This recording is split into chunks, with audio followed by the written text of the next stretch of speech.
Hi friends, good morning. நான் நல்லா இருக்கேன். நீங்கள் நல்லா இருக்கீங்களா? ஓகே, இப்போ நாங்கள் பக்கோடா செய்ய போகிறோம். அதுக்கு தேவையான பொருட்கள்: 1 கப் கடல மாவு, 1 கப் அரிசி மாவு, 2 சம அளவு எடுத்துக்கோங்க. வெங்காயம், கருவேப்பிலை, கொத்தமல்லி, இஞ்சி, பூண்டு, பச்சை மிளகாய், பெருங்காயம் எடுத்துகிட்டு நல்லா கட் பண்ணி சின்ன சின்னதாக கட் பண்ணி வச்சுக்கோங்க. பக்கோடா பதத்துக்கு எல்லாத்தையும் நல்லா நீட்டாக கட் பண்ணிக்கோங்க வெங்காயத்தை. இப்போது அது தேவையான உப்பு, நெய் எடுத்துக்கணும்.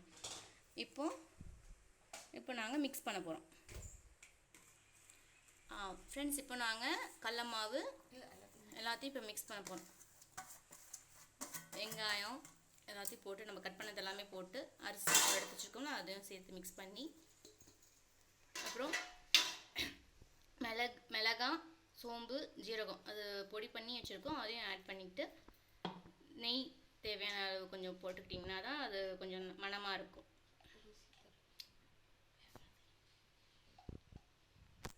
உப்பு தேவையான அளவு போட்டுக்கணும்.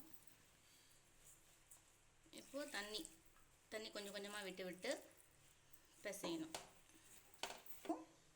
இப்போ நாங்கள் பக்கோடா செய்யறதுக்கு எண்ணெய் ஊற்றி பண்ண போகிறோம்.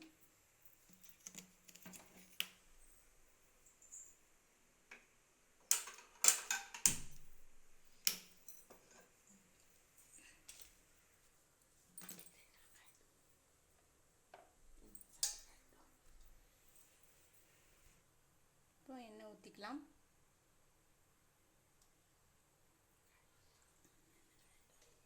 கொஞ்சம் எண்ணெய் காயட்டும்.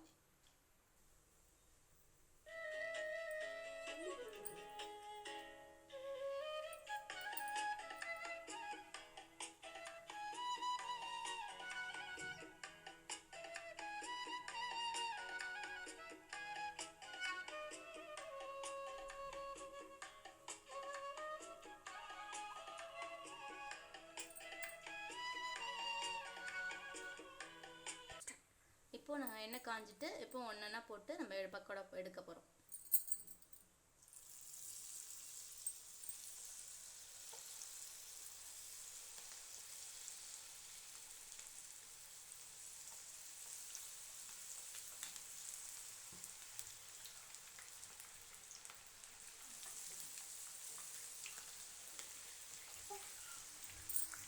நல்லா பொன்னிறமாக பொரிச்சு எடுத்திங்கன்னா சுட சுட பக்கோடா ரெடி ஆகிட்டுருக்கு.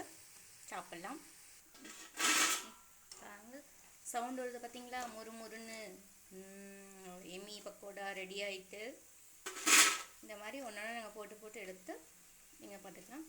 நீங்கள் பசங்க ஸ்கூலுக்கு போயிட்டு வந்த பிறகு ஈவினிங் ஸ்நாக்ஸ் மாதிரி இந்த மாதிரி செஞ்சு கொடுங்க. வீட்டில் செஞ்சு கொடுங்க. அவுட் சைடில் வாங்கி கொடுக்காதீங்க. பேக்ட் ஐட்டம்ஸ் சுத்தமாக வாங்கி கொடுக்காதீங்க. அது ஹெல்த்தி இல்லை. நம்ம வீட்டில் செய்கிறது ஹெல்த்தியான ஃபுட்டு. நல்லா சாப்பிட்லாம். உடம்பு ஹெல்த்தியாக பார்த்துக்கிட்டா தான் நல்லாயிருக்கும்.